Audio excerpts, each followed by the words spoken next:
சற்று முன்பு கிடைக்கப்பெற்ற ஒரு அதிமுக்கியமான மற்றும் பரபரப்பான தகவல் ஒன்று மக்களே. காணொளியை முழுமைக்கும் பாருங்க. 2026 தேர்தலில் விஜய் எடுக்கும் முக்கிய திடீர் முடிவு. இதை பற்றி தான் நான் காணொலியில் பார்க்க போகிறோம். தேர்தல் வருவதற்கு சில மாதங்களே இருக்கக்கூடிய இந்த ஒரு சூழ்நிலையில் பார்த்தீங்கன்னா விஜய் என்ன மாதிரியான அதிரடியான முடிவுகளை எடுக்க போகிறார், இது கட்சிக்கு எவ்வளோ கூடுதல் பலத்தை கொடுக்க போகிறது அப்படின்றத பற்றி தான் பார்க்க போகிறோம்.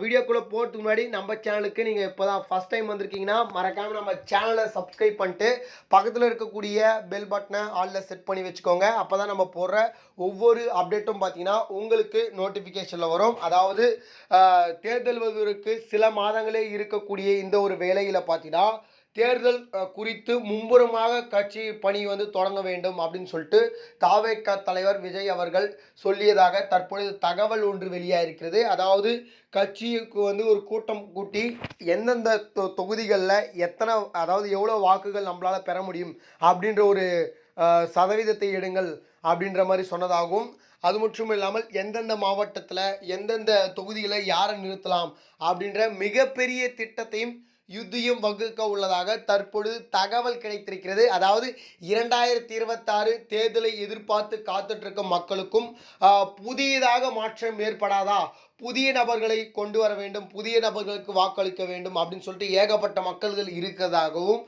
அதனால் பார்த்தீங்கன்னா அது மாதிரி இருக்கக்கூடிய மக்கள்களை நம்பசம் கொண்டு வர வேண்டும் அப்படின்னு சொல்லிட்டு விஜய் அவர்கள் நினைத்து கொண்டிருப்பதாகவும் தற்பொழுது தகவல் ஒன்று வெளியாயிருக்கிறது. ஏன்னா மக்கள்லாம் பார்த்தீங்கன்னா ஏற்கனவே விரத்தியில் இருக்காங்க. எந்த ஆட்சி கொடுத்தாலும் பார்த்தீங்கன்னா ஊழல் நடக்குது, பெண்களுக்கு பாதுகாப்பு இல்லை அப்படின்னு சொல்லிட்டு ஏகப்பட்ட குற்றச்சாட்டு வைக்கிறாங்க. அதாவது ஏடிஎம்கே பீரியட்லேயே ஆகட்டும், டிஎம்கே பீரியடில் இருக்கட்டும், யாருமே பார்த்தீங்கன்னா எந்த நல திட்டங்களையும் செய்யலை. ஏன் புதுசாக வரவங்க பண்ணட்டுமே, அவங்களுக்கும் ஒரு 5 வருஷம் ஆட்சியை கொடுக்கலாம் அப்படின்னு சொல்லிட்டு மக்களால் நினைத்திருப்பதாகவும், மக்களுக்கு ஆதரவாக விஜய் அவர்கள் நிற்பாரா, விஜய் அவர்களுக்கும் ஒரு வாய்ப்பு கொடுக்கலாம் அப்படின்னு சொல்லிட்டு நிறைய பேர் நினைத்து கொண்டு இருப்பதாகவும், இந்த 90s இந்த 80s இந்த ரேஞ்சில் இருக்கவங்க பார்த்தீங்கன்னா மீண்டும் பார்த்தீங்கன்னா டிஎம்கே ஏடிஎம்கே அப்படின்னு சொல்லிட்டு தான் போயிட்டுருக்காங்க. இந்த குறிப்பிட்டு ஒரு 40 இந்த ப்ளஸ், அதாவது பார்த்தீங்கன்னா அப்படி இருக்கக்கூடிய மக்கள்லாம் பார்த்தீங்கன்னா விஜய் அவர்களுக்கோ இல்லை புதிதாக வரக்கூடியவர்களுக்கோ பார்த்தீங்கன்னா வாக்களிக்கலாம் அப்படின்ற மாதிரி இருக்கிறாங்க. இதனால் 2026 தேர்தலுக்கு முன்னதாகவே பார்த்தீங்கன்னா மாவட்ட செயலாளர்கள், கட்சி நிர்வாகிகள் அனைவரையும் அழைத்து விஜய் அவர்கள் பேச உள்ளதாக தற்பொழுது தகவல் வெளியாகிறது.